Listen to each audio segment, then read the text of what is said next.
मंगल मूर्ति राम दुलारे, आन पड़ा अब तेरे द्वारे। हे बजरंग बली हनुमान, हे महावीर करो कल्याण, हे महावीर करो कल्याण। तीनों लोक तेरा उजियारा, दुखियों का तूने काज संवारा। तीनों लोक तेरा उजियारा, दुखियों का तूने काज संवारा।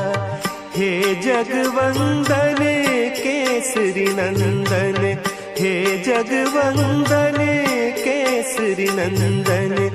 कष्ट हरो हे कृपा निधान, कष्ट हरो हे कृपा निधान।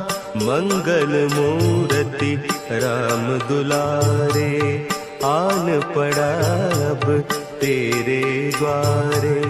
हे बजरंग बली हनुमान, हे महावीर करो कल्याण, हे महावीर करो कल्याण। जय बजरंगबली, जय श्री राम। प्रिय भक्तों, हनुमान गाथा चैनल में आपका स्वागत है। पिछले एपिसोड में हम जाने थे कि रावण ने कैसे काल को रोका और उसका क्या परिणाम हुआ। मारुति उड़ना सीख गए थे तो जब मर्जी जहां मर्जी वहां उड़कर जाते और हवा में उड़ने में उन्हें बहुत मजा भी आता। इसी तरह उड़ते उड़ते मारुति मिथिला और अयोध्या के क्षेत्र में भी उड़कर जाते हैं और वहां श्री राम जी और सीता जी का भी आकाश से ही दर्शन करते हैं। और अदृश्य रूप में राम जी से भी कई बार मारुति बात कर लेते थे। रावण ऊपर से गिरने के बाद रावण को जो चोट लगी थी, जो जख्म मिले थे, उसका काफी समय तक उसके राजवैद्य द्वारा उपचार करने के बाद रावण ठीक हो जाता है। और रावण ठीक होने के बाद फिर से मतंग ऋषि के गुफा के पास आकर और मतंग मतंग मतंग ऋषि करके बुलाने लगता है। मतंग ऋषि रावण का आवाज सुनकर समझ जाते हैं कि ये बहुत हठी है और इसके पास जाना ही पड़ेगा। फिर मतंग ऋषि अपने तप को छोड़कर गुफा से बाहर आते हैं। मतंग ऋषि को देखकर रावण बहुत उनको धमकाता है। मतंग ऋषि सोचते हैं, मैं चाहूं तो रावण को अपने तपोबल से भस्म कर दूं, किंतु ऐसा करने से मेरा तपोबल नष्ट हो जाएगा और उससे भी बड़ी बात है कि ब्रह्मा जी के द्वारा मिला हुआ वरदान का अपमान हो जाएगा। इसलिए मैं रावण को अपने तपोबल का प्रयोग करके भस्म नहीं कर सकता। फिर मतंग ऋषि सोचने लगते हैं, लेकिन अब इसको मैं करूं तो क्या करूं, क्योंकि मैं मारुति के बारे में भी रावण को कुछ नहीं बतला सकता। फिर मतंग ऋषि अपने तपोबल से शंकर जी का ध्यान करते हैं और शंकर जी से दिशा निर्देश लेते हैं कि आगे हमें रावण के साथ क्या करना चाहिए। फिर रावण के पास आते हैं और वो बोलते हैं कि मारुति किसका अंश है, मारुति के पास किस देवता या किस भगवान की शक्ति है, ये सब तुम मुझसे बार बार क्यों पूछते हो और उस बालक से तुम बार बार भयभीत क्यों हो जाते हो। फिर रावण बोलता है, नहीं, मैं भयभीत तो किसी से नहीं होता, किंतु वो बालक तुम्हारे आशीर्वाद से हुआ है, इसलिए हम जानना चाहते हैं कि उसमें कौन से भगवान की या कौन से देवता की शक्ति है। फिर मतंग ऋषि बोलते हैं कि देखो रावण, तुम शंकर जी के भक्त हो और शंकर जी की तुम्हारे ऊपर बहुत ज्यादा कृपा भी है। अगर तुम शंकर जी को लंका में लेकर आ जाते हो तो इससे तुम्हारा भय भी समाप्त हो जाएगा और तुम अजय भी हो जाओगे।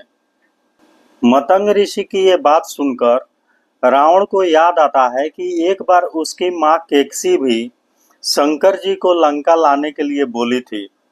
फिर रावण समझ जाता है कि यदि मैं शंकर जी को खुश करके, उनका तप करके और लंका लेकर आ जाता हूँ, तो फिर इसमें मेरा बहुत ज़्यादा हित छुपा हुआ है।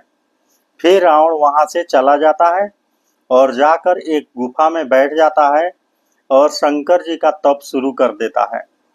रावण का तप देखकर सभी देवता लोग बहुत परेशान होते हैं, क्योंकि देवताओं को भी पता होता है कि अगर रावण अपने तप में सफल हो जाता है और शंकर जी को खुश कर लंका में लेकर चला जाता है, तो फिर रावण अजेय हो जाएगा। फिर रावण का तप खंडित करने के लिए अग्नि देव और वरुण देव आते हैं और अग्नि देव उसके ऊपर बहुत ज़्यादा आग की वर्षा करते हैं, किंतु तप में बैठे रावण का वे लोग तप खंडित नहीं कर पाते, क्योंकि वहाँ शंकर जी रावण की रक्षा कर रहे होते हैं। फिर वरुण देव भी अपने शक्ति का प्रयोग करते हैं, किंतु वरुण देव के शक्ति का भी रावण पर कोई प्रभाव नहीं पड़ता। फिर वरुण देव और अग्नि देव रावण जिस गुफा में तप कर रहा होता है उस गुफा के पास आते हैं और रावण को ललकारना शुरू कर देते हैं और रावण से बोलते हैं कि रावण, युद्ध के लिए तैयार हो जाओ, तुम कायर हो, तुम गुफा में छुप कर बैठे हो, तुम बाहर निकलो, हम तुम्हें युद्ध के लिए ललकार रहे हैं। जबकि अग्नि देव और वरुण देव को भी पता होता है कि रावण के पास इतनी ज़्यादा शक्तियां हैं और उसको इतने वरदान मिल चुके हैं कि रावण का सामना ये नहीं कर सकते।